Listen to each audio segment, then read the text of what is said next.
is Shivakula Kameshji, who is the Faculty of Marketing and Coordinator of BITMEC, which is the Incubation Center of BIIT.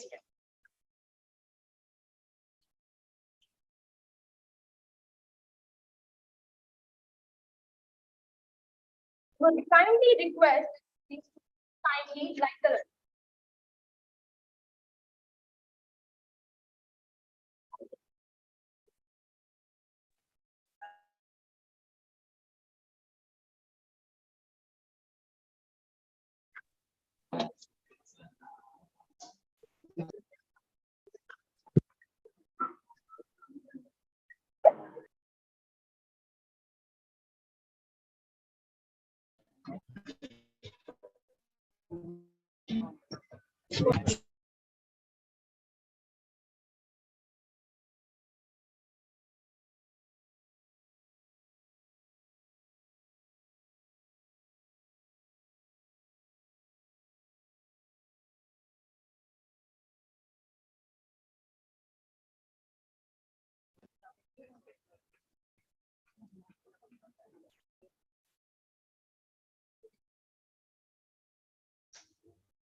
हाँ जो मानकर आसीगलानी just put it in your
welcome you all and students from different colleges.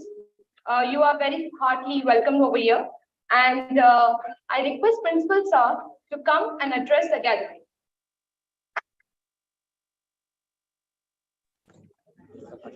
Yes, microphone off.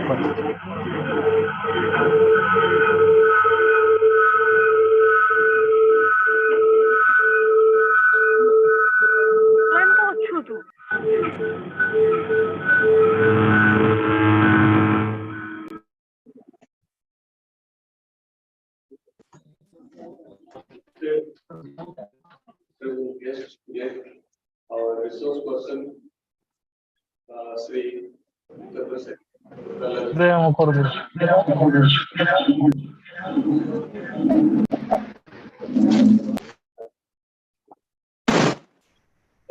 Professor of Eminence, Mono sir, Das sir,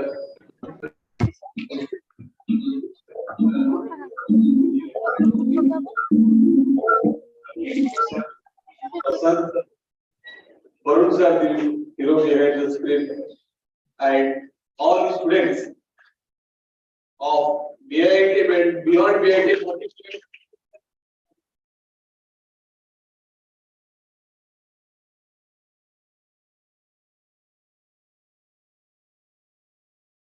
And the students of entire University of BPUT participated in virtual.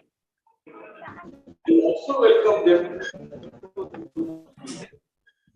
including our head of this career counseling of Biju Patnaik University of Technology. It's nothing like that. More you are into Professor Manoj Sahu and Honorable Vice Chancellor Professor Omia.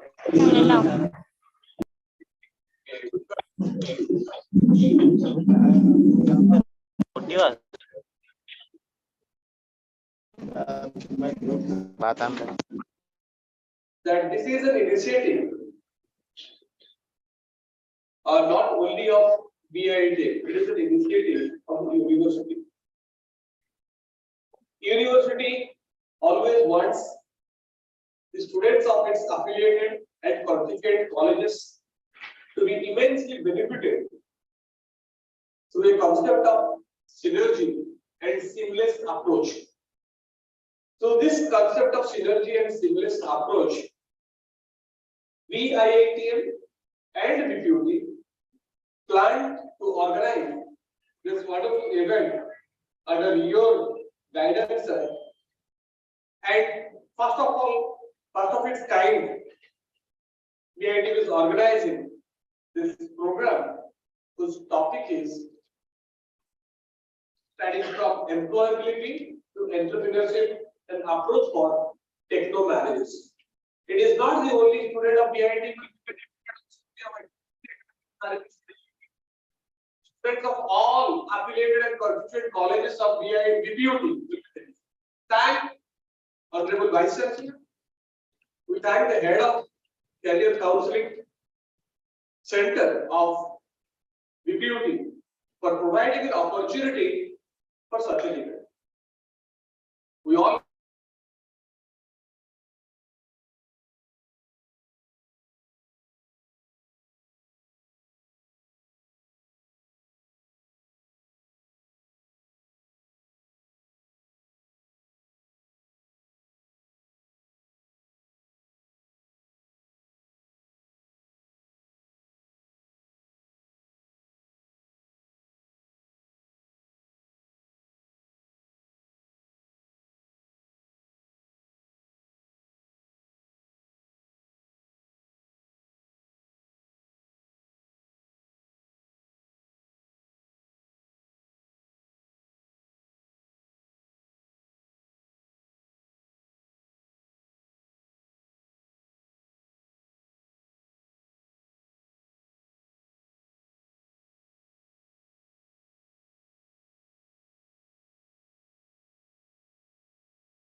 This competition is basically based upon a couple of factors. We've had computers since the 1970s actually. But what is the difference today? The difference today is we have a very, very high amount of computing power. That is the reasoning, the logical abilities of computers, the systems that we have. We have the ability of storing massive amounts of data. When Ramesh and I think when we were introduced to computers, we had a computer pool which had 3 computers, out of which 2 were PCs and 1 was an XT. The XT was the computer which had a hard drive of I think 4 MB. Okay, it is unthinkable today, but today if you look at terms of the amount of the capacity of storage that we have, it is gigantic, and that stores a whole lot of data. The third thing that has, the third portion of this entire AI revolution that has come is connectivity, the internet. Now, the data that we have is not stored in our computers, it's stored in the cloud, right? Now, when that happens, computers all over the world have access to a huge amount of data. Right? All of you have heard about ChatGPT, right? Right. Now, what does ChatGPT do? It has, do you know what its data, where its data comes from? It comes from Wikipedia. It has taken the entire Wikipedia data and used it for its learning. Okay. The thing is, they have stopped it at 2021. They have not taken any more data out of 2021. Unlike BART, Google's BART, which is up to date. Okay. This particular graphic that I like to show is about the computing power. Sometime around 2020 is a little before 2020, we had computing power equal to an insect's brain. A little after that, the brain of a mouse. A little after that, the brain of a human being. And a little more, maybe 2030, 2040 or so, 10 to the power 26 brains. Sure. This is the processing power that is there. Now, when you combine that with data, you can imagine what the outcome will be. Artificial intelligence that we talk about, it is nothing but computer science and robust data science. The better the processing power, the more the data, the better the output. Why it is so important for us is that we are entering a realm that none of us have even comprehended. We are entering a realm where what we thought was a safe career, career that should give us employability, career that should give us the ability to generate jobs, all that is in danger. And if we are not aware of it, if we do not prepare ourselves to face that, we will get into a problem.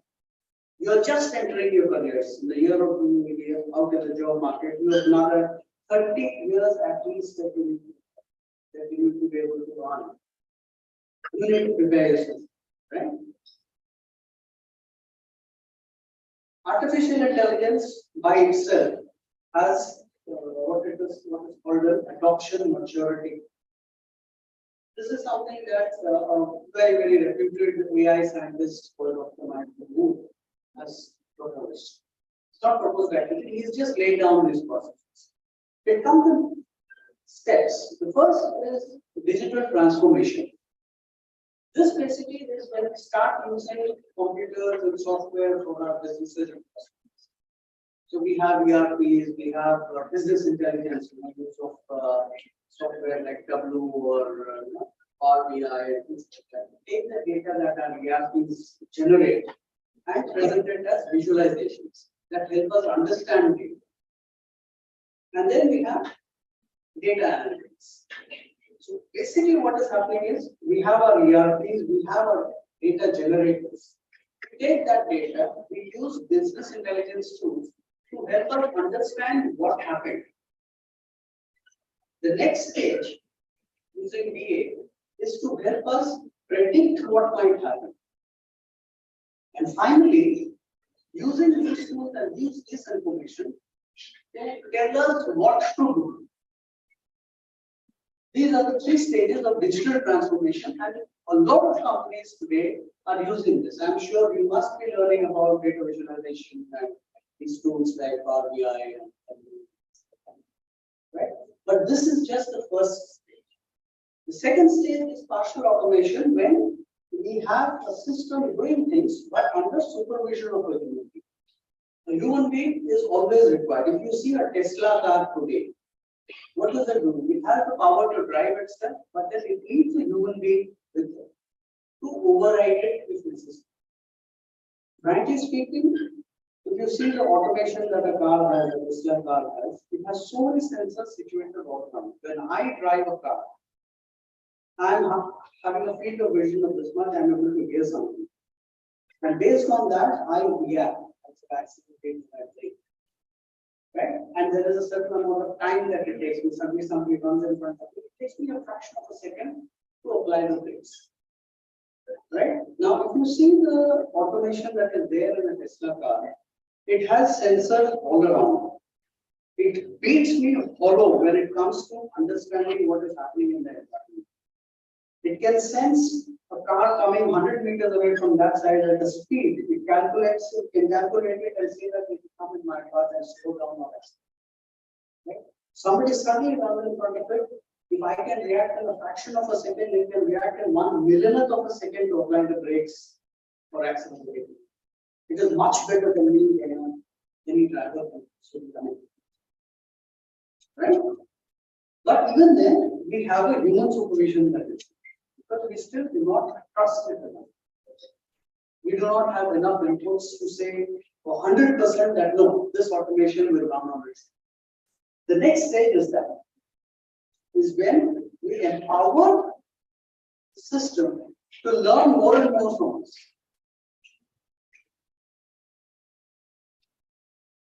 Leading us to the next stage where full automation is there at a greater than 100% human efficiency. Where we know that it is better than us. It can do the job better than us. Right? Finally, the next stage would be using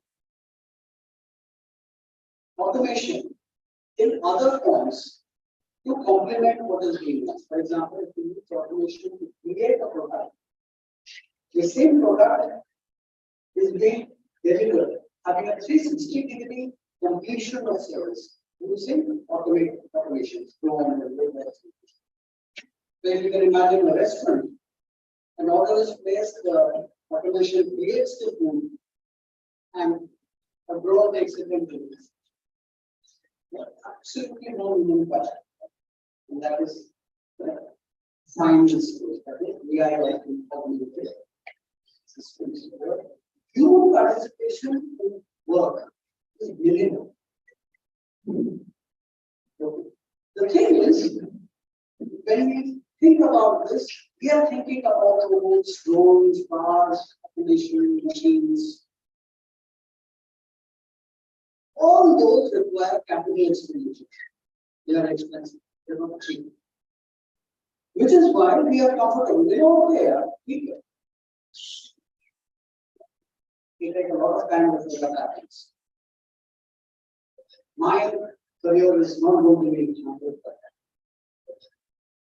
Okay. Factories, for example, Tata Steel, the factories that they have put up at Kalinganagar versus the Bhakla Steel plant. The Bhakla Steel plant, you had an entire township that came up. When Kalinganagar came up, they had hardly 3,000 employees. They were much higher output. Okay. Doesn't the amount of investment is huge? So when you talk about automation, you know that it will take a lot of money. For example, we want to smart car. Yes, sir. We want to do. That is where we need to think about what AI like ChatGPT. What these are doing, what automation like this is doing, is it is not replacing blue collar workers. It has the capacity to replace me and you and everyone. Right? Because this is a knowledge-based AI. It has nothing to do with physical work. It has nothing to do with automation. It is basically it is using the knowledge that has already been generated to create new knowledge, to create everything. Okay. Now, in terms of the way it is progressing, is what this slide basically says.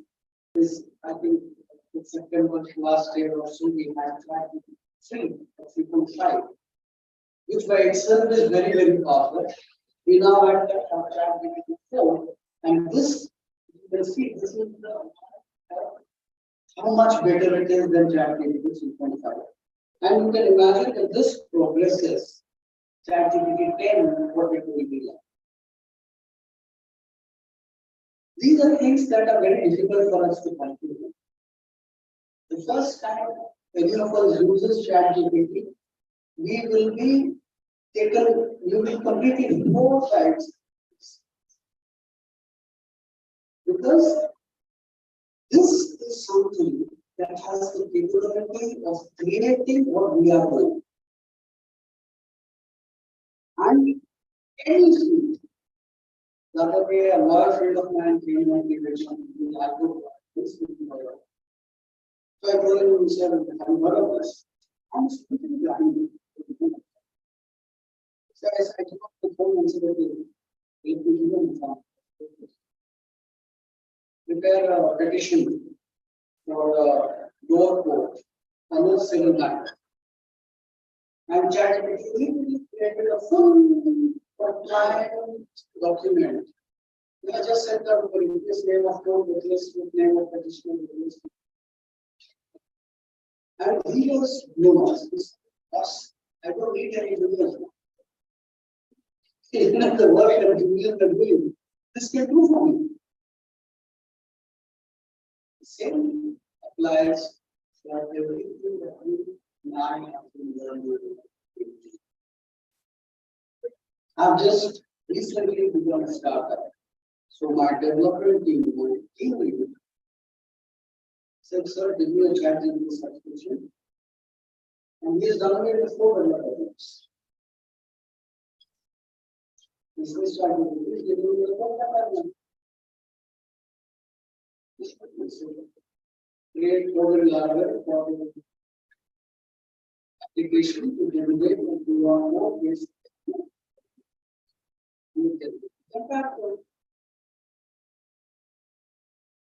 Tomorrow, if I have to create a marketing campaign, which are policies of your organization. Everything is new. So what does this mean? Again, what is Max you said? Is it that AI is not going to replace me? AI is not going to replace you. You are going to be replaced by a person who knows how to use it. If you do not know how to use AI, you will be replaced. If you know how to use AI, you may have some more value. That is for your awareness. So, this is something that all of us have to do that. We have it easy, so our careers have reached a certain stage. We may find it easy, but you guys need to take these things very, very seriously and start learning to use it. So, see, as I said, computers came 17 years ago. We had thought that they were a lot of jobs, and they did, but they did that over a period of time. So we were able to adapt.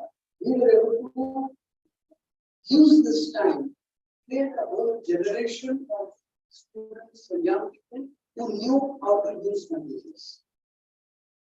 This time, the time that we have is very limited. So that is why you guys need to focus your attentions on how to be able to do something. These are some of the jobs that survey said that we are able to use. Believe me, this is a very, very partial list. Right?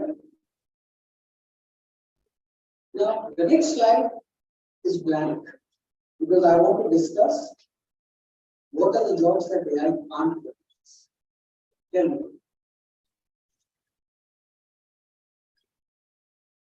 Any job that you think AI cannot replace.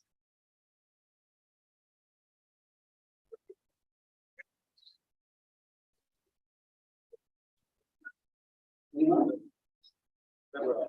Mechanics or whatever. Garage mechanics. Absolutely. Okay, so basically,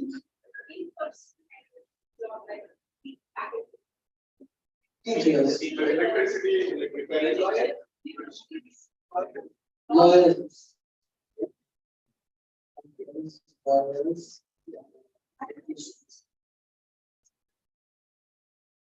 okay, so very, very interesting. Doctors, let's talk doctors. I give you a very live example. My this doctors are doing work. Yeah, and she have a video on the tech. So you got an MRI done. Report was there. So just to understand the report better, you better take the chat GPT.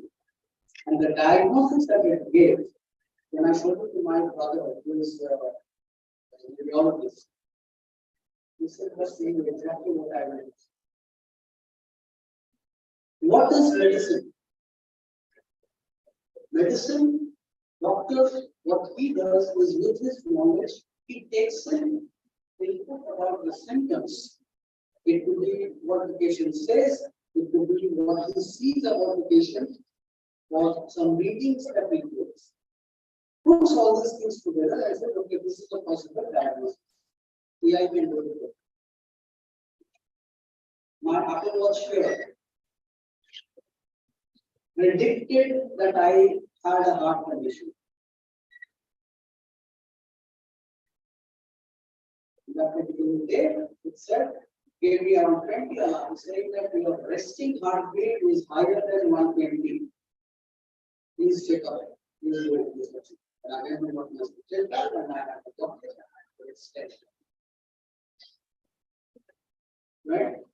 Yes, doctors as individuals will be there, but once they start using AI, the number of doctors that we will be. Right? Similarly with lawyers, I gave you an example. But lawyers say, I don't need to do this anymore, I just replace the chat GPT, that's the work. It creates the drafts. Yes, there will be lawyers who will be needed to go and physically present the case in front of the judge. The number of lawyers will be the best. But yes, the examples that we brought about car repair man, electricity repair man, this is what you will do. Tell you something. You want those jobs? There are jobs that are not. There are jobs that require physical work. The problem that AI is creating now is it just makes the physical jobs too. Because replacing the physical job is still possible, but it requires expense. You know the foundation that needs to be. But anything that requires your mind can be replaced. Now,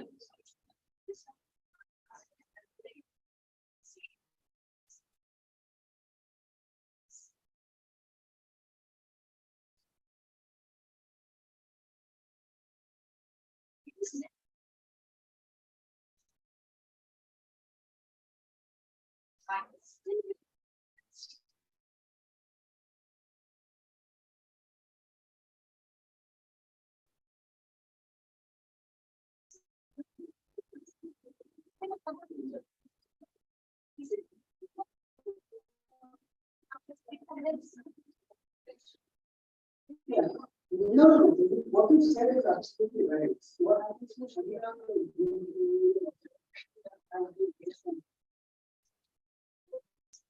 So, what is the difference between Google and ChatGPT? Both of them like one asked Google that okay, after what do you keep this two sites that I can the difference with ChatGPT is it gives you answers. Okay, that is step one. Step two is in terms of the validity of the answer that is given. Right? How valid is that answer? So now, when you see Google Bard, they have opened it up now to India, they just have to listen.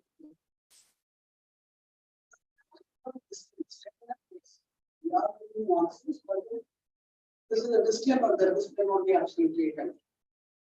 But you know, one thing, this is early days. It's just a matter of answers that ChatGPT gives or Bard gives. So I think the thing that we need to keep in mind is that our money, even if you must be a good person, has its own limitations. Those limitations, we have does not have. It is a combination of millions of brains. It can process data in a weekend. Even people are instinctive processing data. Right? So that is what we need to be prepared for. We are not prepared for it. See, there are things that we can prevent from happening. For example, even AI, we have thousand of leaders happening. The US government saying that bans, not a ban actually, stop shipping AI from AI development because we do not know the effects that it should have. And the very true problem is, it is like a juggernaut of the family. It is going on the unexpected. It is coming. You cannot stop it. You divert it and you here to there, but it is coming. You cannot stop it. And you need to do every profession that we can do for, which will give us a good training, is under threat. For my company, one of my investors, he put it in the chat, what should this company do? Yes, we can. What strategy the company should be. There is no role that creatively AI companies.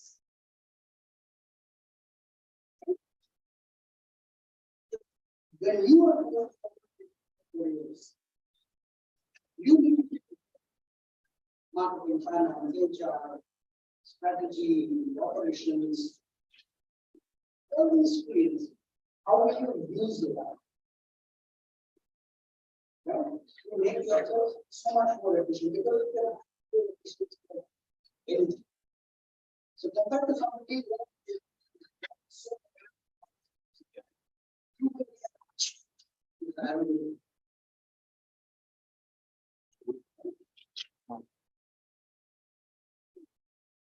you want to reduce the expense. The other one of the biggest expense.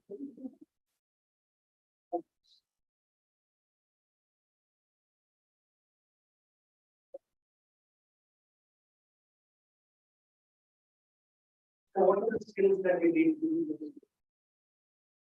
What do you think skills you need to make sure that you are not just today, tomorrow, 5 years down the road in your career, 10 years down the road in your career? Because those are very difficult times. Those are the times where we will be married, we just have a children. That point of time, what are the skills that will ensure that your company teach you? That point of time, losing a job can be catastrophic. If you have a car EMI, you have a house EMI, all these things. That point of time, certainly the company is the worst story. What are the skills that you think will ensure that your value is? Anyone? What do you think are the skills that we need?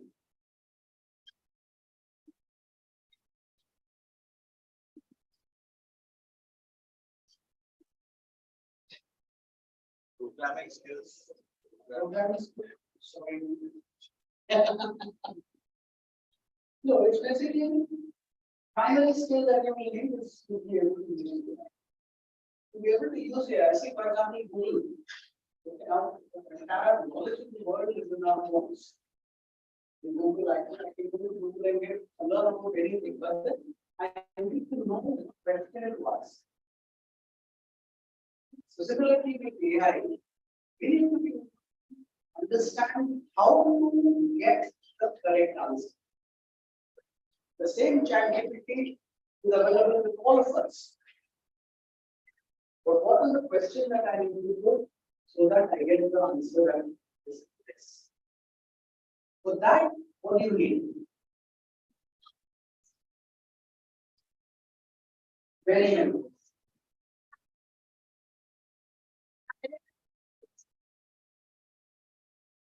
First thing that you need to do is to keep your eyes and ears open. Every day you do the coming.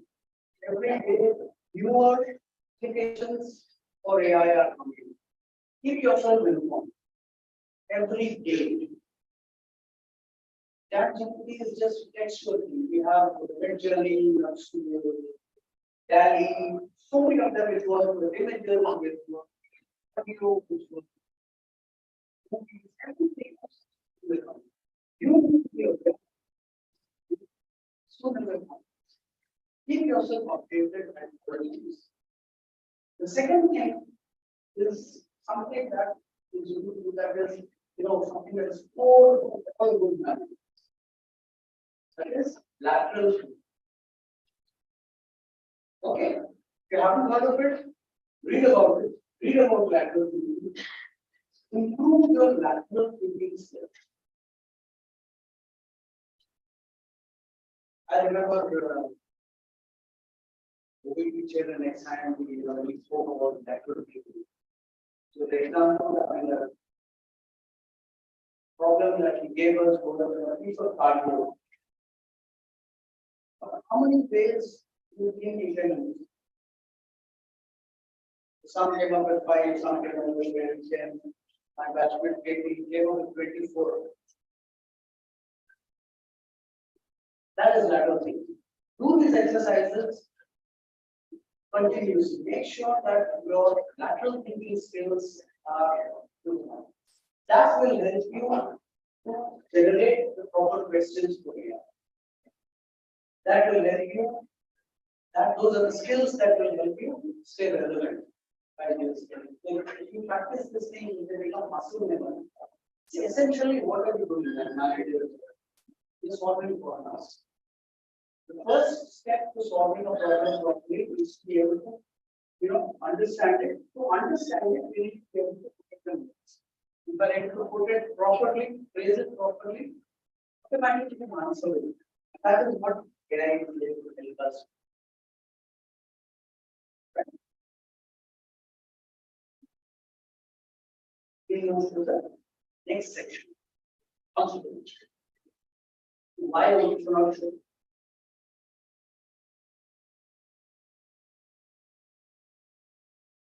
Why should we talk about entrepreneurship?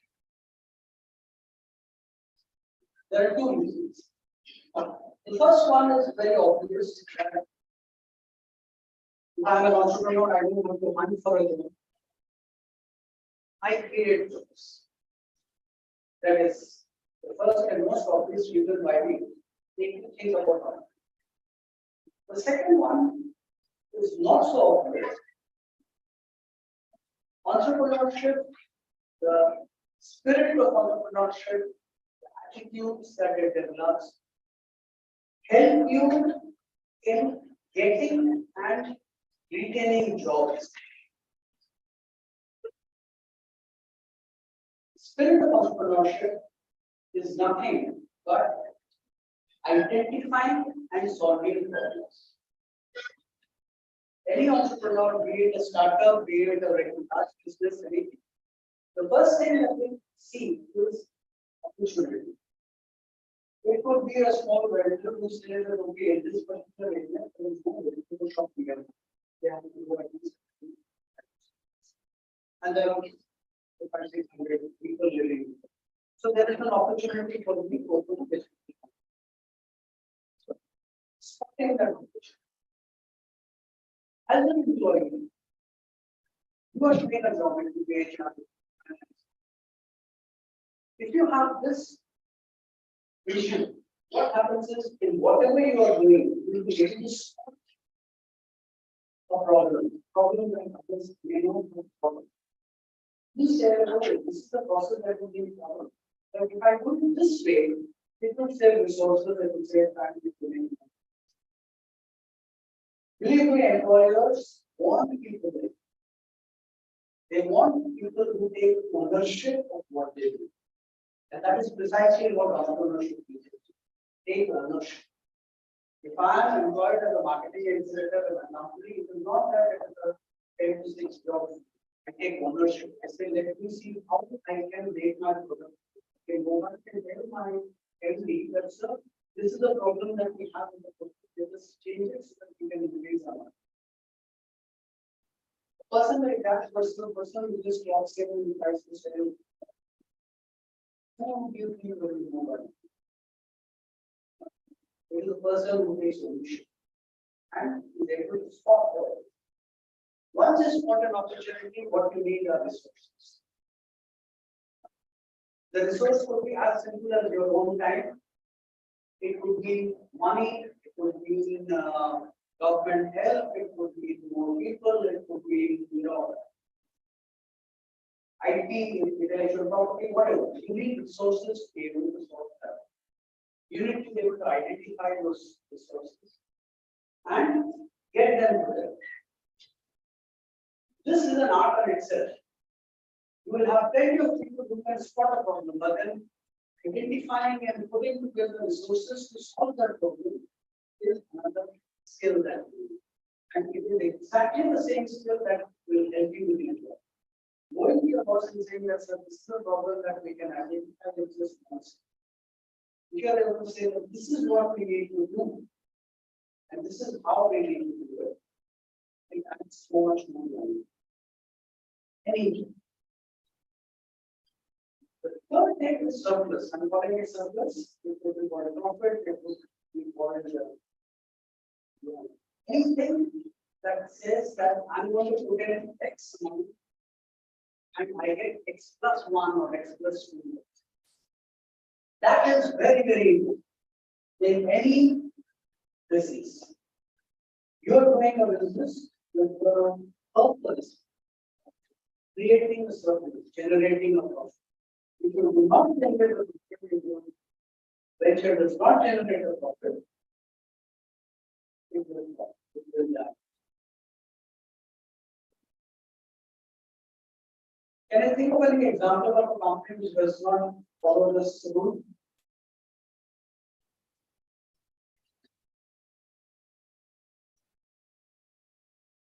Actually, there are many now.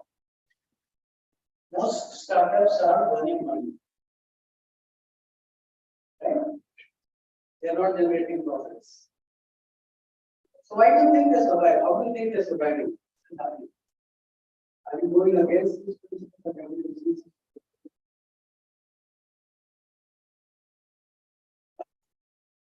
Actually, we are not. I will do that later. The fourth is viability. What is viability? A business might make a profit. Okay, I start a business.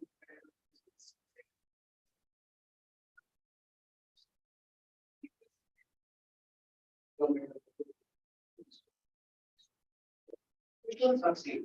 So I buy vegetables and I use 100 rupees and I sell it for 110 rupees. Every day I do that. Okay, at the end of the month, I made some profit. First 3 steps done. But is the profit that I have made, is it enough to sustain me and my family? If it is not, it's not a valuable business. I've made a profit. Profit is not enough to make it a viable business. After a point of time, I will become just not enough money to sell. Comes to the next point, that is scalability. What is scalability? Scalability is the ability to grow. First one I say, okay, I'm going to do this. But next one, I'm able to increase my stock. Turnover increases. So over the next 6 months, I'm able to scale up my business. Now, scalability is very, very important. The reason is with growth, with time, expenses grow. So if you are not able to grow your revenue over a period of time, even if initially you are viable also, over a period of time, that viability will decrease and it goes to zero. So these are basic things that we need to think about when we talk about something. When we are setting up something on our own, most of this is behind this something opportunity between very exciting and so we start something. If we do not consider all these other aspects, chances are to build. And that is the reason that you see in startups, more than 90% of startups fail. More than 90% of startups fail, and this failure is not bad by your mind. We, especially in our country, we have a stigma that is attached to failure. This is not there in the Western countries. They rather celebrate failure. So, okay, this guy has tried something that is why we are. Here we are very afraid. So I cannot fail. This is why we don't want to go to work. But take the job that pays me 25,000 rupees a month. Then explore this idea that I have. Kamesh was speaking about the opportunity that you guys have now in terms of starting your own business. When 30 years ago, when I ventured out, it was nothing. Compared to that, we have a 1,000,000% more should be the ecosystem is there to do. It's no one. Now I come to a very interesting. We spoke about startup, we spoke about entrepreneurship. What is it that defines regular business or what is it? How do we define startup? What is the difference? Does anyone have any idea? What would you start on? What would the spirit of how is it different from regular? Is it a startup? Is it just the age of the venture that defines the business? And why is it important for us to understand this?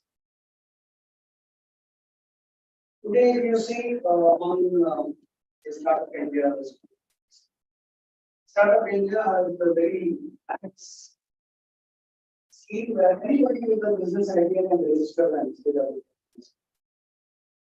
Startup also is much more selective in the sense that they try to explore whether this business qualifies as yeah. So that is one of the most important things. What we define as a startup. How do we define it? One, very important that it is something that is innovative. Something that has innovation, something that has not been done before. Okay. Now, at the outset, it may seem very difficult to think of something that has not been done. No? That becomes one step. Second thing, you have something that has never been thought of. Okay, now you have the ability You have the resources, you put together a team, you create something, and that idea is actually profitable. You are able to generate a profit. Okay, now you want to get funds and you want to go to a VC and say that, sir, this is the product that I have created, this is never been done before, and I need VC funds to make it grow. If this so happens that the VC will turn you down, you show him the simple profits that I made. But even then, the VC may not invest. The reason being that the way funding structure is that each stage you have different priorities. The first stage that all of us use when we start look for the easiest friends and family. Okay. Now, whether it is a small business, whether I want to put up a shop, whether I want a unique idea, we go to our friends and family, they transfer. So they trust us and say, okay, take this money and do something. So they have a vested interest in us in the sense that we feel that it might not work just because I'm with a nephew or I'm his friend or they give me the money. I have some sort of success with that. I go to the next level, funds which are higher. So instead of going to VC, I go to one of the angel funds. Angel funds are in the sense that they are angels. I mean, in the sense that they are not looking so much at income as in terms of encouraging you to do.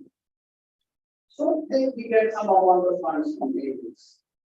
That valuation is produced. I've made some sort of success. I've created my own POC.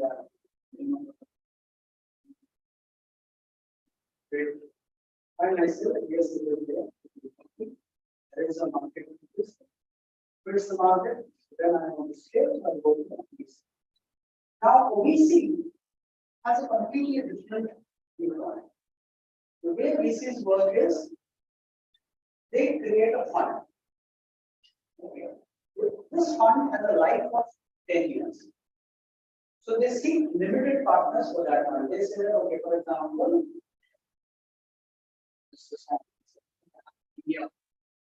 India fund is able to $1 billion.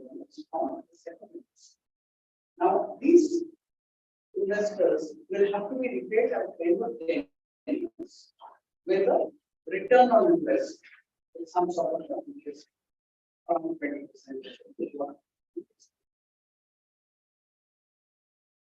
Now, the problem is that we see now startups that he invests in. 3-4 of them are going to completely go down, full loss. 3-4 of them may be, just about breaking even without making any much profits. One, if he's lucky, of them will be profitable and scale and grow and be huge. So he expects that one startup should give him a 2000% return so that he can share this at the end of 10 years at around 20% with the 10 investors who have put it. Which is why every investment that the VC makes is only to a company which, if it succeeds, can give a 2000% return. Okay, so if you say that my business will give you 100% return, he will not be interested. He's only looking for companies which can give him 2000% return. And he's going to, because if you invest in any company that less than that, he will lose money. So that is where the difference between startups and regular businesses. For regular businesses, the expectations of growth and scalability are limited. For startups, to survive in the ecosystem, you have to have that sort of potential. If that potential is not there, if you're not able to see that potential, classify it as a small business and work accordingly. Do not waste your time going to VCs. Right? Because a profitable business is something that we need. But if we run after VC money for that, we are in for pain, we will be disheartened, and suddenly we'll say, no, it's not worth it. Okay. Sure. Thank you so much for listening to me. Please reach out to the board. Thank you.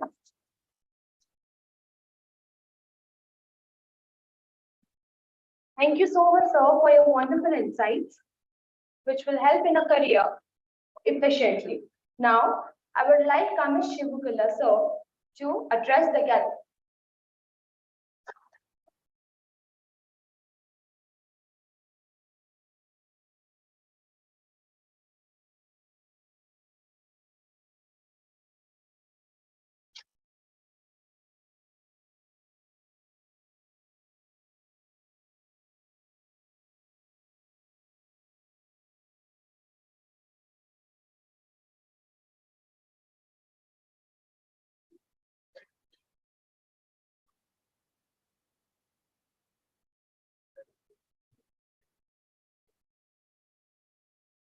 So respected principal sir, respected dean sir, my good friend Shekhar, who was my senior at XIMB, and all the students who are present over here and all the students who have joined with us remotely.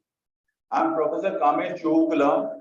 The next 20 to 25 minutes, I'll be engaging you on with regard to this workshop, which is from employability to entrepreneurship and approach for techno managers.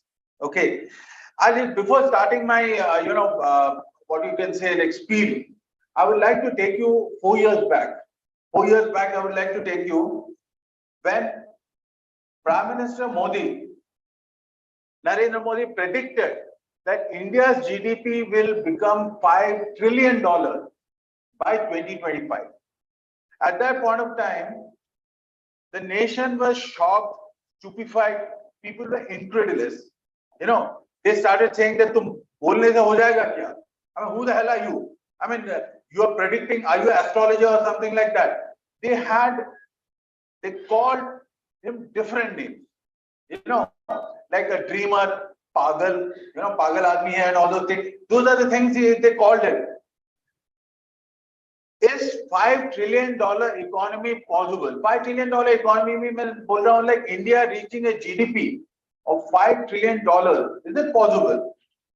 Now, if you look at perspective in 2019, जब उन्होंने ये prediction दिया था that India will become a $5 trillion economy by 2025. In 2019, India's GDP was $2.2 trillion. $2.3 trillion. इसका मतलब है in perspective, if you look at it in perspective, 72 years, we were independent for 72 years in 2019, 1947 to 2019, we were independent for 72 years. 72 years mein, with green revolution, with white revolution, the rise of Tata, the rise of Birla, the rise of Ambani, the rise of Adani, India becoming a IT superpower, you know, Infosys, Wipro, TCS coming up, India becoming a global pharmaceutical giant. I mean, we are, in fact, as far as pharmaceutical companies are concerned, we are the global medicine shop, so to say. We supply the maximum medicines globally. And despite all these things, India became a $2.2 trillion economy in 2019. So those people who were calling Modi like pagal hai, who is he, incredulous, they had a reason. They had a reason that हमें 72 साल लग गए, 72 years लग गए to reach $2.2 trillion. तो हमें basically their thinking is that और शायद 30 साल लगेंगे to double it. Double होने के लिए और 30 साल लगेंगे. But this guy is predicting that और 4 साल में will become $5 trillion economy. Means $2.8 trillion in under just 5 years. You know, that is what he was predicting. So in 2023, realistically, these are all figures from internet and different sources of government figures and all that. India's GDP in 2023 is SAL. It has been like till March 31st, $3.73 trillion. Trillion. You know, 1 trillion is equivalent to $1,000 billion. Okay. And 70% growth, that means like 2019 से लेकर 2023 तक, their GDP growth has been 70%. 69 to 70%, that has been the growth in the GDP. And if you look at the growth of the GDP in 2027, if you just extrapolate it, if you extrapolate the figures for the next 4 years, अगर last 4 years में 69% growth हुआ है, तो same percent growth in the next 4 years, अगर or 5 years, अगर होगा, so it comes to about 6.5 trillion. India's GDP by 2027 will be 6.5 trillion. So, isn't it barely reasonable to think that अगर 2027 में India becomes a 6.5 trillion dollar economy, then 2025 तक $5 trillion तो हो जाएगा. Now we are sitting 2 years behind. In 2023 we are sitting at $3.737 trillion. शायद 2 साल में हो सकता है. It is achievable. Question is, it's not a question of like whether it is achievable or not. Question is like, what is Prime Minister Modi banking on? Where has he kept all his eggs?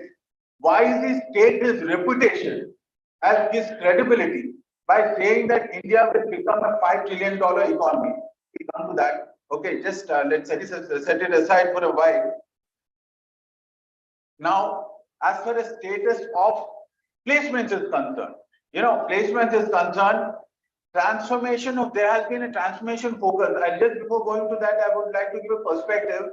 In late 1990s, when private engineering colleges and MBA colleges started mushrooming in Odisha, in Bhubaneswar, in Odisha and all those things, then suddenly, like after 5 years or something, they realized that though the students are coming, they're joining, they're paying the fees and all that, but they are not succeeding in the job market, employment market. Somehow there is a gap between what they're learning and how they are performing in interviews and all that to get jobs. And even if you get a job, there has been, even if you get a job, they are not able to perform on the job. What discussions nahi kar pa rahe. So entire focus, all these management colleges and engineering colleges is scrambled to ensure that soft skills is, they started recruiting soft skills experts in order to inculcate the students with basic soft skills like communication skills, emailing skills, writing skills, all these skills, interviewing skills, group discussion skills, how do you do a group discussion and all that. So they started scrambling, and it was quite successful in that, like today, like most of the engineering and management colleges, it's a de facto thing that the placement department will take care of placements. The student doesn't have to individually go to different cities and apply for jobs or anything like that. So there has been a transformation in focus from what we say equipping students with soft skills to get employment to endowing students expertise, to leapfrog into the entrepreneurship bandwagon. Like Shekhar was telling, entrepreneurship is the new war cry. Entrepreneurship is the new message which government and worldwide. I mean, we're not just talking about India. We're not just talking about Odisha, but globally speaking, everybody is banking on the fact that entrepreneurship will ensure growth take place in high volumes all around the world. Which is one of the reasons why, focus on startup entrepreneurship. Government of India started this Startup India in 2016 and followed by Government of Odisha in 2016 itself. After just a few months, it started this Startup Odisha. In fact, we also at BITM decided to start an incubation center way back before the COVID pandemic gripped the entire world. But that because of that pandemic and all that, 2 years back, we established this incubation center called BITMIC, which is the incubation center of BITM, which is a registered incubation center. And Odisha Hub today, Odisha Hub just right across the street. There's O Hub or Odisha Hub, which is where Startup Odisha has its headquarters. They have emerged as the incubation center. So why all this sudden focus on startups as opposed to what we know as small and medium enterprises? Since 1960s, the government has been focusing on small and medium enterprises. But today the focus has shifted. They are creating an ecosystem for startup entrepreneurs to come, open the shop and thrive in the marketplace. Expand in the marketplace. I'll just give you one example how startup works. Okay, Tata Steel. Tata Steel, we know, a globally renowned company, all India, pan-India company. It has Tata Steel has plants in Jamshedpur, in Odisha, also in other places. Tata Steel's revenues in 2023 was $33 billion. उनका जितना भी output है, उनका company का output है, जो steel cell करते हैं and all those things, सबका revenues मिला के it was $33 trillion. And उनका profits, net profits, tax सब कुछ जाने के बाद, or rather before tax, like net profits was about $1.1 billion. That means, what it means is they were contributing to government every year $200 million. Those $2 million because their profits are $1.1 billion every year. Every year they are contributing to government. Take the case of Flipkart, one of the blockbuster startups. Flipkart was established in, as I said, 2007. Okay, 2007 में e-commerce में established हुआ था. It was sold by Sachin Bansal and Vinny Bansal in 2018. 11 साल के बाद. 11 साल के बाद उन्होंने बेच दिया ये company for $16 billion to Walmart. Walmart को $16 billion में बेच दिया. Government of India made a profit or rather tax of $4 billion या $4,000 million from Flipkart. 11 साल in 11 years. Tata Steel, more than 100 years legacy of Tata Steel and all that, it is giving a profit of $200 million to Government of India, whereas Flipkart, within a span of 11 years, has been able to give Government of India a tax of $4,000 million or $4 billion. It will take, what it means in retrospect is that it will take about 20 companies like Tata Steel, okay, to match the tax income of one blockbuster startup. एक startup अगर blockbuster हो गया तो जितना पैसा वो देगा government को टैक्स में, tax is a very important component of government. Tax में जितना देगा it will be 20 times that of Tata Steel. Tata Steel is a big company, no doubt about it. It's one of the premier companies in India and part of the Tata group.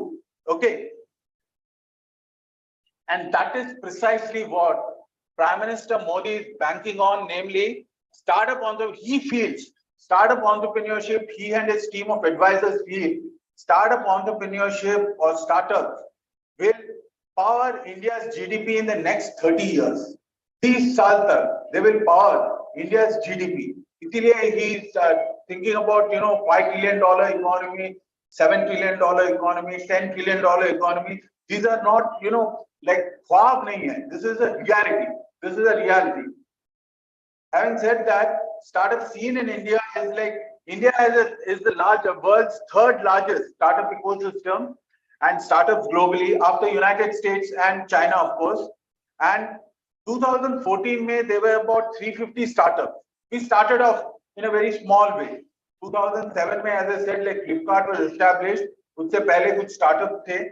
2014 तक there were 350 startups, which has risen up to 90,000 startups in 2023, this year.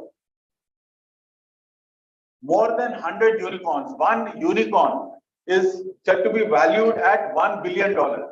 And India there are today more than 100 unicorns which are valued at $1 billion.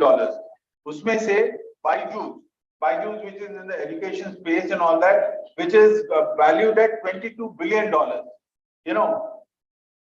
And top unicorns in India are some of these top unicorns you can see on the screen that are Byju's, Swiggy, Oyo, Dream11, Razorpay, Ola Cab, Zerodha. A lot of companies are not mentioned in the screen.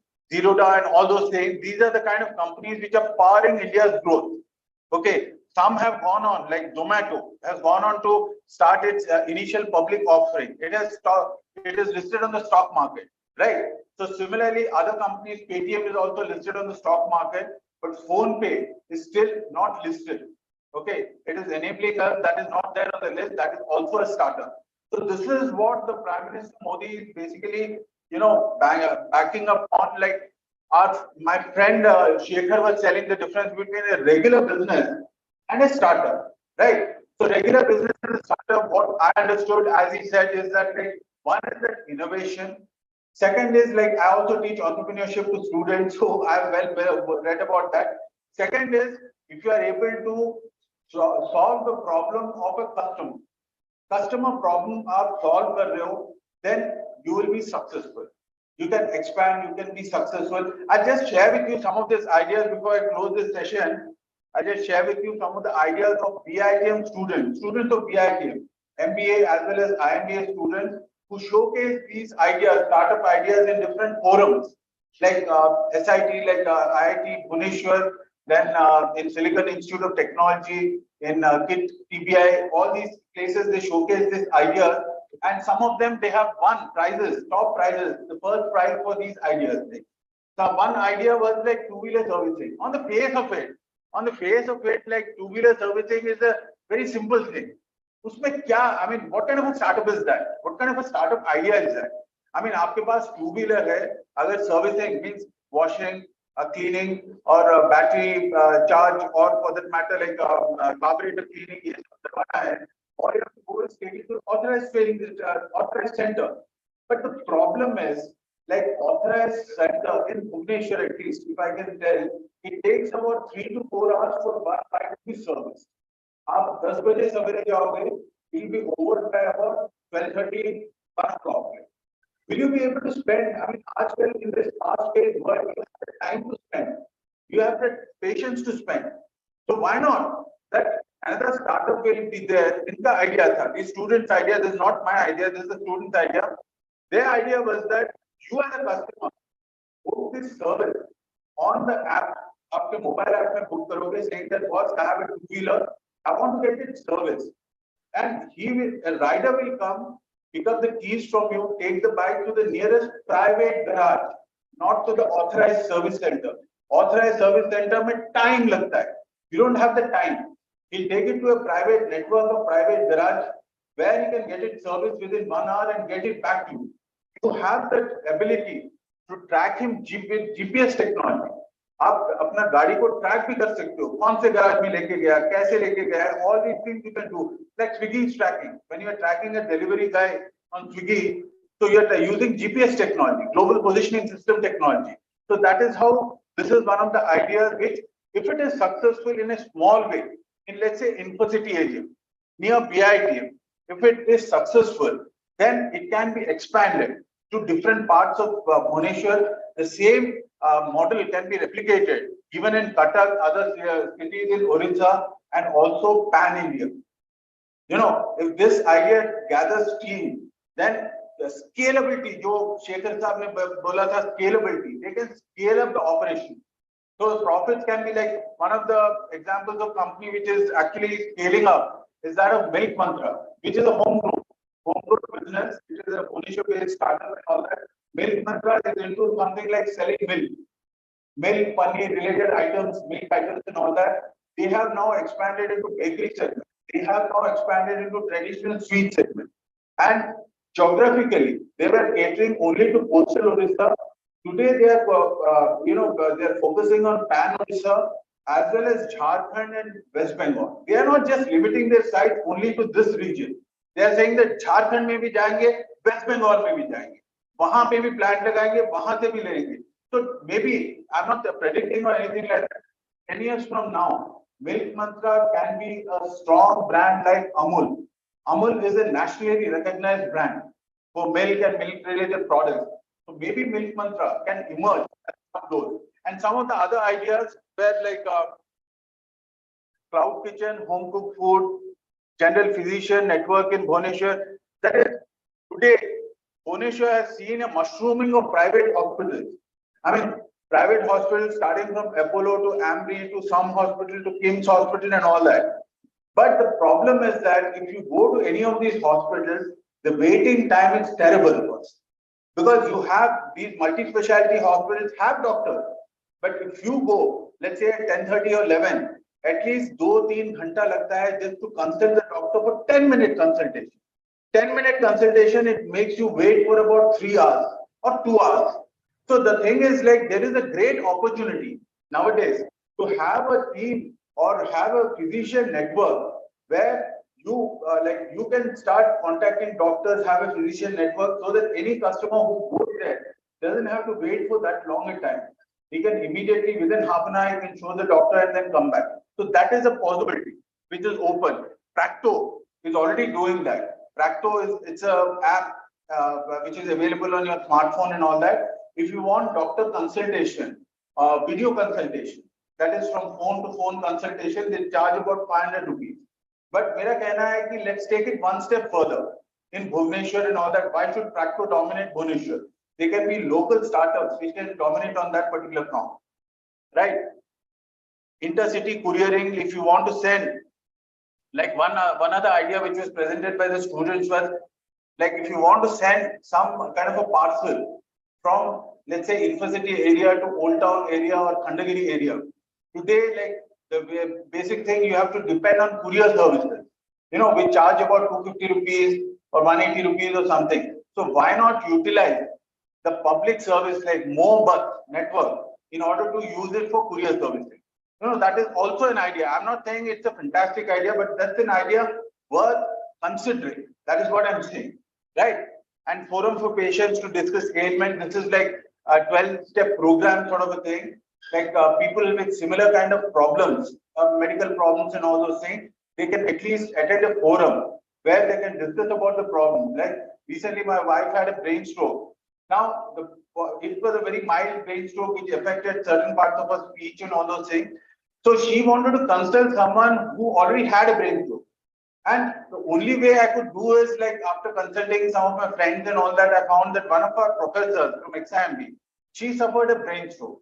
So my wife was able to connect with her, find out like what are the kind of medicines, kaise raha, what were the symptoms and all that. So there is a necessity today in the market to have these kind of forums where people with specific, you know, ailments or health problems can discuss about it with people who already have.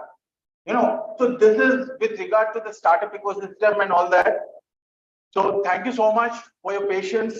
Okay, and if there are any questions, I'll certainly help on. If there are any questions, you can certainly ask over here. If you feel that anybody wants to ask any question. As far as BITM students, yes.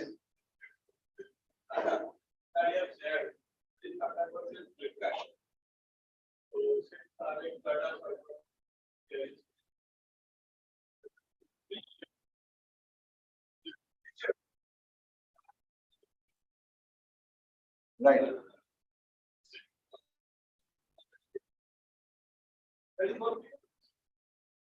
Service $4,000 million. Correct. Right.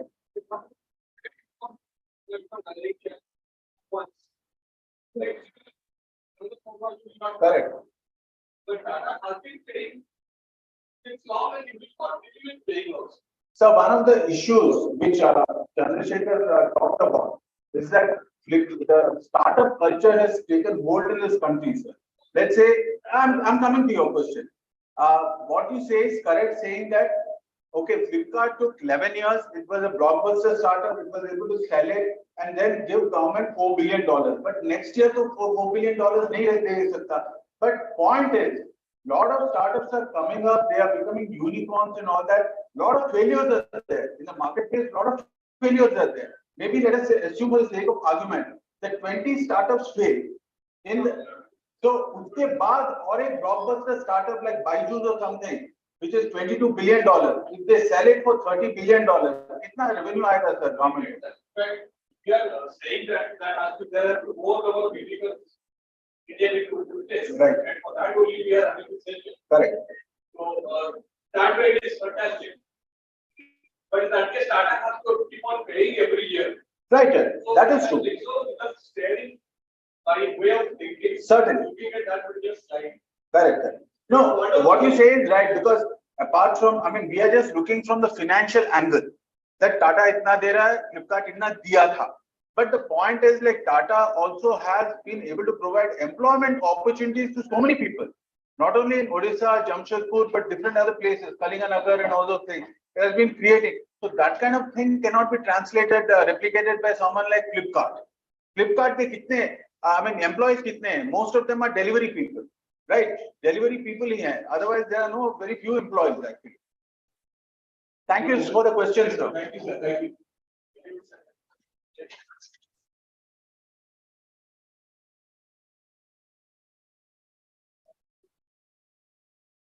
Sir, Regarding that, I would like that was the capital gain tax. But that company is paying regularly capital tax for the revenue are employee. So capital gain tax paid once for 1,000 million. But Tata is paying the tax regularly on the revenue employee. That is different. no, let me also clarify your point, sir. Let me also clarify your point, being, sir. The thing is, what is the guarantee that in the next 5 years, another startup like Flipkart won't come, which can bring in another $4 to $10 billion to the government of India? Point is that, point is that, like, startup exits hota hai. Like, for instance, startup may generally, they don't operate for long periods of time. Exiting is two-way exit. One is sell lock, stock and barrel और एक company को बेच दो, पैसा जितना आया उसको government को टैक्स देके बाकी का पैसा अपना. Second is going for an IPO. Like Paytm has done, like Zomato has done, going for an IPO and all that, and sell shares to the retail customer. So that is one way of it. Thank you so much.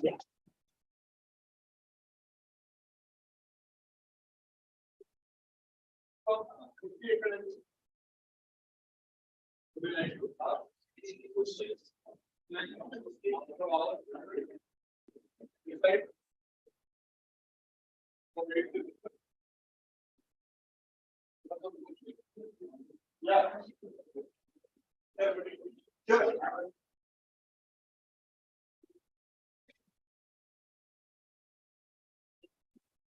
Yes, we join that.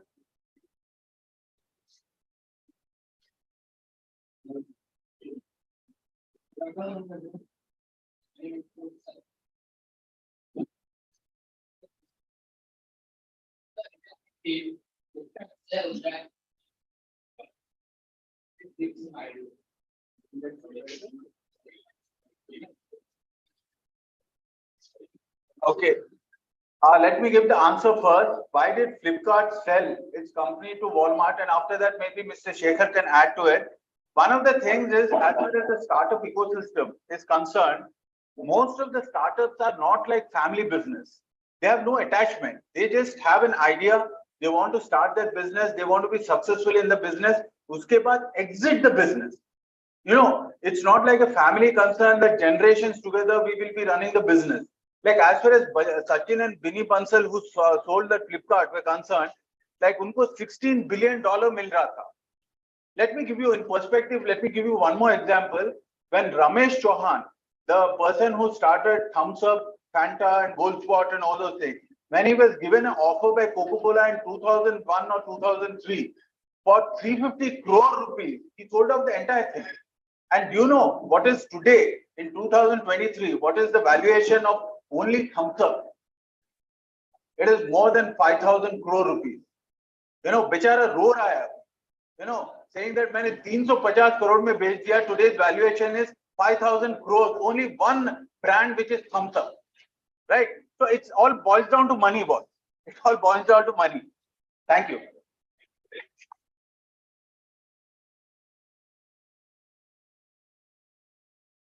Thank you so much, sir, for this wonderful session. Now, I would like to request Principal Sir Dr. Mihir Ranjan Nayak ji and Dean Sir Ashok Kumar Raj ji to present a memento to our guests.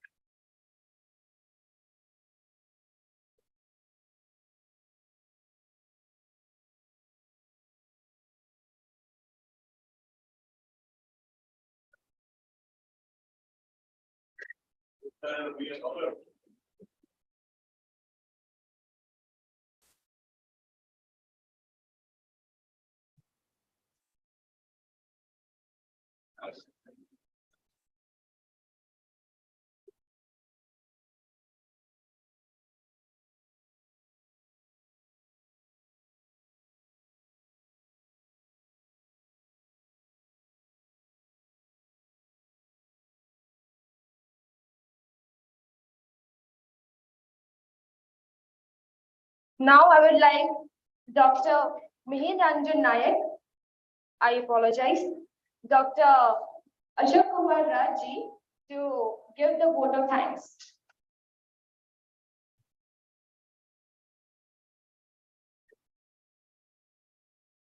Hello, am I audible? Because of throat problem, I'm having some problem. Okay, good afternoon to everybody. You must have got enough input from our resource persons, say Chandrasekhar Chitralji and also Kamesh sir. Okay, both of them gave fantastic information. Chandrasekhar sir, former speaker, told what is artificial intelligence, what is machine learning, how you should utilize in your day-to-day life, and how it is going to be part of your life, not only your professional life. Okay, and also Kamesh sir gave a lot of data example regarding GDP, startup companies, successful entrepreneurs, etc. Why?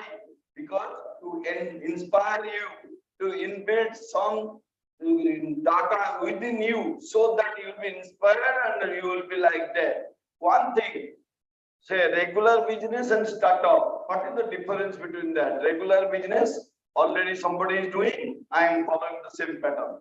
Startup, a new thing. What is not there, I will start it the first time, new one. Okay. And for the first time, new one you want to do, that is opportunity, resources, everything is required. So in simple word, machine, man, material and capital is required. Machine, man and material is available. Thing is the capital, means financial resources.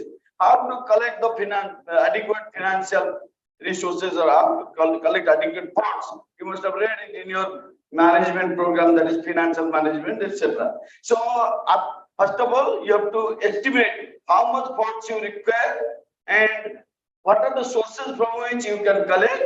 Then you should know how to utilize it so that you will get maximum benefit out of it. No doubt, risk is associated with each type of business. Maybe startup, maybe regular business. But you should know what are the risks associated with the business or startup and how much risk you can bear, what is your risk tolerance capacity, and how to trade off risk and return. All those things you should keep in mind. No doubt, the people, those who have been successful in establishing the companies, all are not MBA postgraduates, are very brilliant people. Students think that he is brilliant, that's why he could do that. You see, what are the qualification of founder of Tata company? What are the qualification of Adani Group? No, whatever knowledge you are having till now, think that it is 100%. Thing is that you have to excel it, and you should always think that, remember that, yes, I can do it. Everything is possible if I try. Okay? God bless you. Jai Jagannath.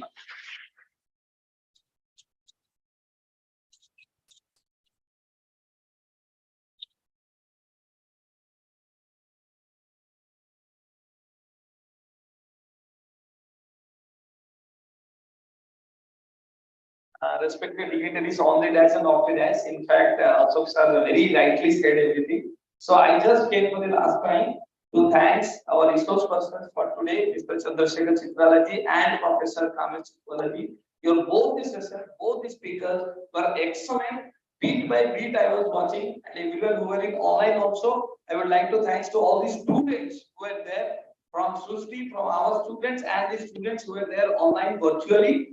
And the session was wonderful. And also I would like to thank our Vice Chancellor of BPUT and all the members of the BPUT who were there present over over there, and all the faculties.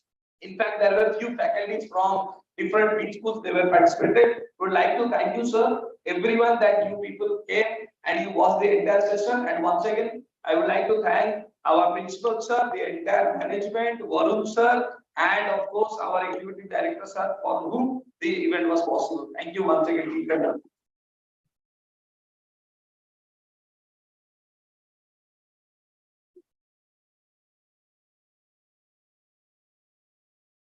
All students, when you leave, you have a topic for you.